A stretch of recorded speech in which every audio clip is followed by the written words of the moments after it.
ఈ సినిమా మీరు మిస్ అవ్వకూడదని నాకు చాలా బలమైన కోరిక ఇది. దీన్ని ఎలా చెప్పాలి, ఎలా ఎక్స్ప్రెస్ చేయాలో నాకు తెలియట్లేదు. 16 సంవత్సరాలు నా కెరియర్లో ఎప్పుడు నేను ఇలా ఒక స్టేజ్ మీద ఎక్కి దయచేసి సినిమా చూడండి అని అడుగుంటాను. ప్లీజ్ దయచేసి 14వ తారీఖు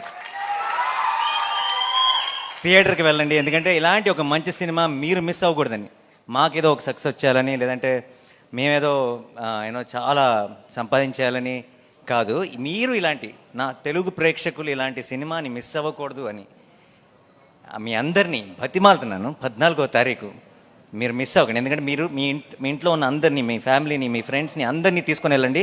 థియేటర్ బయటికి గర్వంగా వస్తారు, ఒక గొప్ప సినిమా చూసామన్న ఫీలింగ్తో వస్తారు.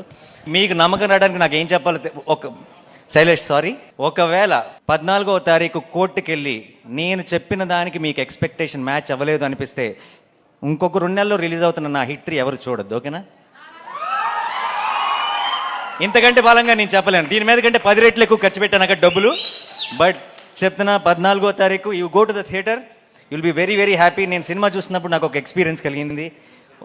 అందరు వీళ్ళ పర్ఫార్మెన్సెస్, ఈచ్ టెక్నీషియన్ చేసిన పని ఎందుకో మంచి, అసలు చాలా రోజుల తర్వాత అంటే సినిమాల్లాగా బయట నుంచి చూస్తున్నామే, సినిమాల్లోకి దూరిపోయి వాళ్ళ ఇమోషన్స్తో కనెక్ట్ అయ్యి వాళ్ళతో పాటు నవ్వి వాళ్ళతో పాటు ఏడ్చి మనం కూడా ఆ డార్క్ రూమ్ నుంచి బయటకు రాగానే ఇది కదా మన ప్రపంచం, మనం ఏంటి ఆ ప్రపంచంలోకి వెళ్ళిపోయామని రియలైజ్ అవుతున్న మూమెంట్స్ చాలా తక్కువైపోయినాయి ఈ రోజుల్లో.